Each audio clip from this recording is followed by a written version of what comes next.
দৃশ্য মুর্শিদাবাদের রাজপ্রাসাদের রাজদরবার। রাজসিংহাসনে নবাব সিরাজউদ্দৌলা বসে আছেন। পাশে খালা ঘসেটি বেগম, মীর মদন, জগত শেঠ ও অন্যান্য সভাসদগণ উপস্থিত। চারপাশে রাজকীয় পরিবেশ। নবাব সিরাজউদ্দৌলা গম্ভীর কণ্ঠে, প্রিয়জনেরা, ইংরেজরা ক্রমেই আমাদের সীমান্তে প্রভাব বিস্তার করছে। আমি শুনছি কলকাতায় তারা দুর্গ মেরামতের নামে সৈন্য জড়ো করছে। এ বিষয়ে তোমাদের মতামত কি?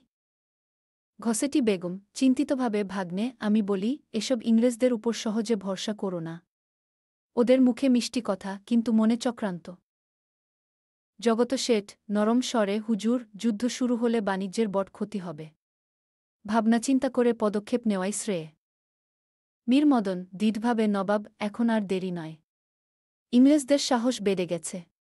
সময়মতো ব্যবস্থা না নিলে পরে আফসোস করতে হবে। ঠিক তখনই রাজদরবারে প্রবেশ করেন উজির সাহেব। মুখে উদ্বেগের ছাপ।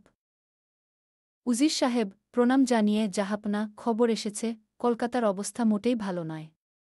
ইংরেজরা দুর্গে অস্ত্র মজুত করছে, সৈন্য বাড়াচ্ছে। আমার মতে এখনই আমাদের সামরিক ব্যবস্থা নেওয়া উচিত। নবাব সিরাজউদ্দৌলা রাগান্বিতভাবে উঠে দাঁড়িয়ে, তবে তো সত্যিই ওরা বিদ্রোহের পথ ধরেছে। উজির সাহেব সঙ্গে সঙ্গে সেনাবাহিনী প্রস্তুতের নির্দেশ দাও। মীর মদন, তুমি নিজেই বাহিনীর নেতৃত্ব নেবে। মীর মদন সালাম জানিয়ে, আদেশ পালন করা হবে, জাহাপনা। দরবারে উত্তেজনা ছড়িয়ে পড়ে। দূরে যুদ্ধের ঘণ্টা যেন বাজতে শুরু করে।